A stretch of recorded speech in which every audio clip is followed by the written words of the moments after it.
اعوذ باللہ من الشیطان الرجیم بسم اللہ الرحمن الرحیم۔ ناظرین کرام، السلام علیکم ورحمۃ اللہ وبرکاتہ۔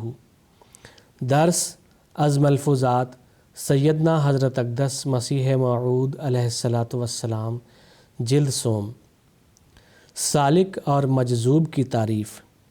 حضرت مسیح موعود علیہ الصلاۃ والسلام فرماتے ہیں، وہ انسان جو آپ محنت کرتا ہے اسے سالک کہتے ہیں، اور جسے خود خدا دیوے وہ مجذوب ہوتا ہے، اور جو سویا رہے تو اسے کوئی کیا کرے۔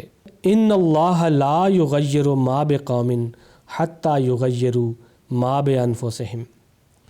اس کے متعلق الحکم میں ہے، فرمایا خدا تعالیٰ نے میرے الہام میں جو تعاون کے متعلق ہے یہ آیت رکھی ہے، جو اس امر کی طرف رہبری کرتی ہے کہ تبدیلی کی بڑی ضرورت ہے۔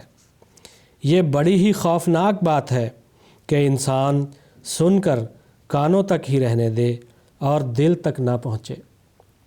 بڑا ہی ظالم وہ شخص ہے جو ظاہری حالت پر خوش ہو جاتا ہے اور سچی اطاعت کی حالت نہیں دکھاتا۔ فرمایا بات سن کر صرف کان تک رکھنے سے فائدہ نہیں ہوتا، جب تک دل کو خبر نہ ہو۔ انسان ایک دو کاموں سے سمجھ لیتا ہے کہ میں نے خدا کو راضی کر لیا، حالانکہ یہ بات نہیں ہوتی۔ اطاعت کی حقیقت۔ فرمایا اطاعت ایک بڑا مشکل امر ہے۔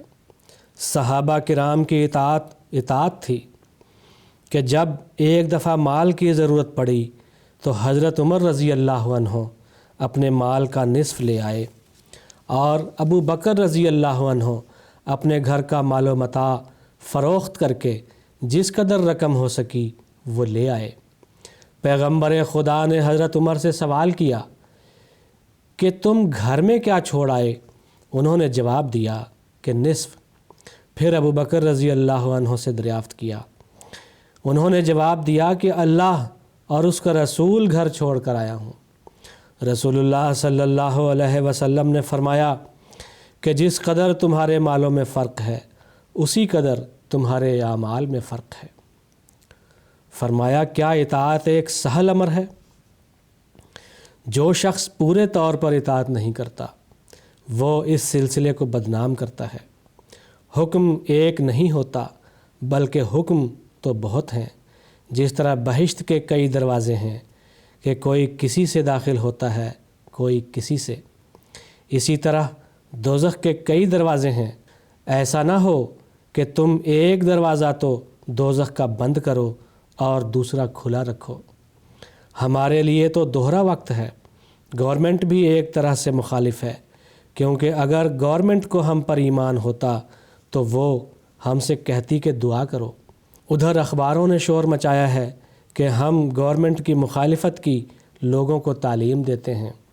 پس خوب یاد رکھو، جس طرح دنیا میں ایک عام قانون قدرت خدا کا ہے، جیسے کہ تربت اگر ہندو کھائے تو اسے بھی دست آویں گے، اور اگر مسلمان کھائے تو اسے بھی دست آویں گے، اسی طرح آفتاب مہتاب کی روشنی سے ہر ایک قوم مشترکہ فائدہ اٹھاتی ہے، اور ایک خاص قانون ہے جو کہ مومنین کے ساتھ برتا جاتا ہے۔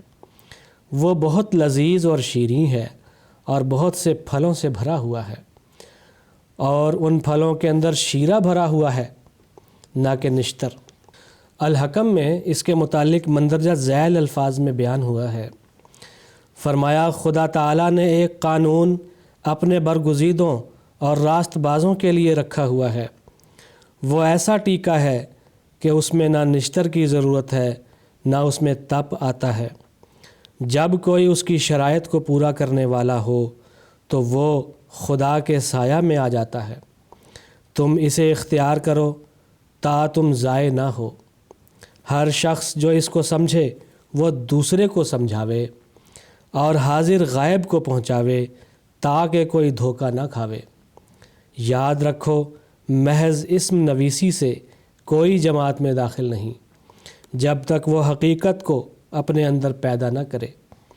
آپس میں محبت کرو، اتلاف حقوق نہ کرو، اور خدا کی راہ میں دیوانہ کی طرح ہو جاؤ تاکہ خدا تم پر فضل کرے، اس سے باہر کچھ نہیں۔